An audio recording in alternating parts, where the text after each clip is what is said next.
जैसा कि आपने हमारी पिछली प्रस्तुति में जाना कि इंद्रियां कितने प्रकार की होती है, इनके क्या क्या कार्य है तथा छठी इंद्रिय क्या है। आज हम आपको छठी इंद्रिय के बारे में विस्तार पूर्वक बताएंगे। यह शरीर के भीतर कहाँ होती है तथा इसे कैसे जगाया जाता है। यहाँ हम आपको इस प्रस्तुति के माध्यम से विस्तार पूर्वक दर्शाएंगे।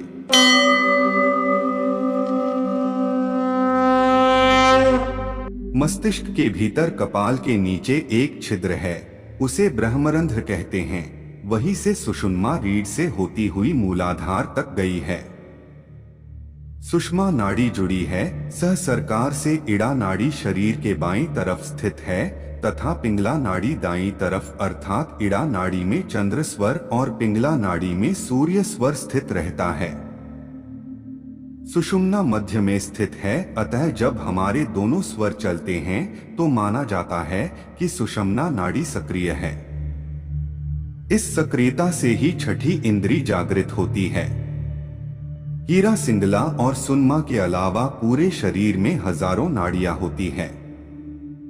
उक्त सभी नाड़ियों का शुद्धि और सशक्तिकरण सिर्फ प्राणायाम और आसनों से ही होता है। शुद्धि और सशक्तिकरण के बाद ही उक्त नाड़ियों की शक्ति को जागृत किया जा सकता है। छठी इंद्री को जागृत करने के लिए योग में अनेक उपाय बताए गए हैं। इसे परामनोविज्ञान का विषय भी माना जाता है।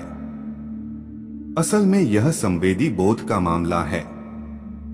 गहरे ध्यान प्रयोग से यह स्वयं ही जागृत हो जाती है। मानव शरीर में 5 इंद्रियां होती है: नेत्र, नाक, जीभ, कान और त्वचा। इसी को दृश्य, सुगंध, स्वाद, श्रवण और स्पर्श कहा जाता है। किंतु एक और छठी इंद्री भी होती है जो दिखाई नहीं देती, लेकिन उसका अस्तित्व महसूस होता है।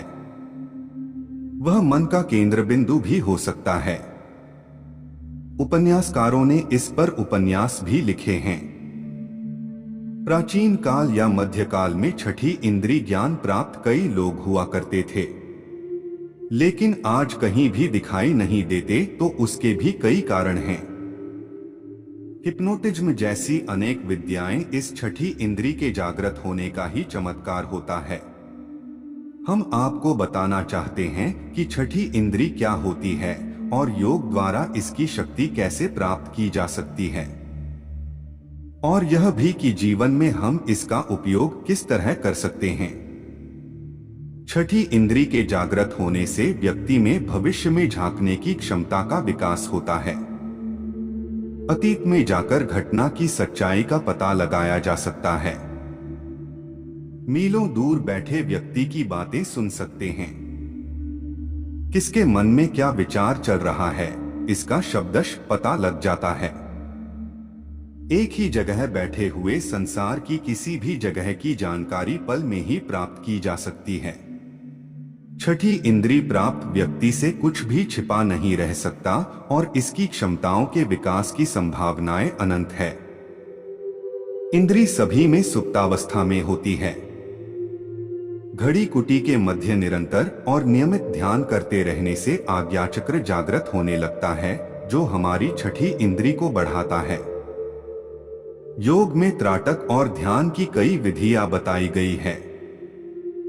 उनमें से किसी भी एक को चुनकर आप इसका अभ्यास कर सकते हैं।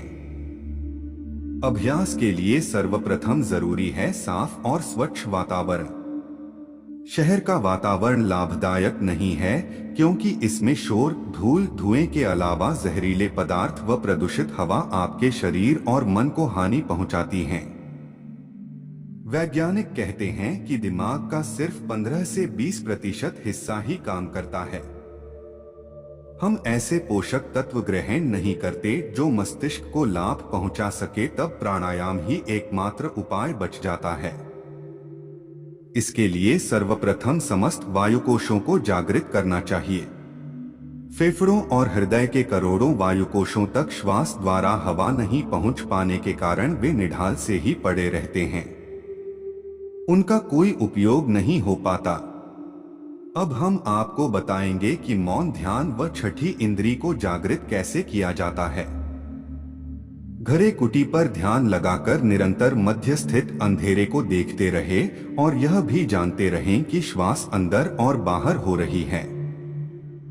मौन, ध्यान और साधना मन और शरीर को मजबूत तो करती ही है, मध्य स्थित जो अंधेरा है वही काले से नीला और नीले से सफेद में बदलता जाता है। सभी के साथ अलग अलग परिस्थितियां निर्मित हो सकती है। मौन से मन की क्षमता का विकास होता जाता है, जिससे काल्पनिक शक्ति और आभास करने की क्षमता बढ़ती है। इसी के माध्यम से पूर्वाभास और साथ ही इससे भविष्य के गर्भ में झांकने की क्षमता भी बढ़ती है। यही छठी इंद्री के विकास की शुरुआत है। इसके उपरांत हमारे पीछे कोई चल रहा है या दरवाजे पर कोई खड़ा है, इस बात का हमें आभास होता है। यही आभास होने की क्षमता हमारी छठी इंद्री के होने की सूचना है। जब यह आभास होने की क्षमता बढ़ती है तो पूर्वाभास में बदल जाती है, जैसे कि किसी घटना के घटित होने से पूर्व ही पता लगना। मन की स्थिरता और उसकी शक्ति ही छठी इंद्री के विकास में सहायक सिद्ध होती है। हम आशा करते हैं कि हमारी आज की प्रस्तुति आपको पसंद आई होगी। अपने विचार हम सभी के समक्ष साझा करने के लिए कमेंट करें, वीडियो को शेयर करें, वह चैनल को सब्सक्राइब करें। तब तक के लिए जय श्री कृष्णा।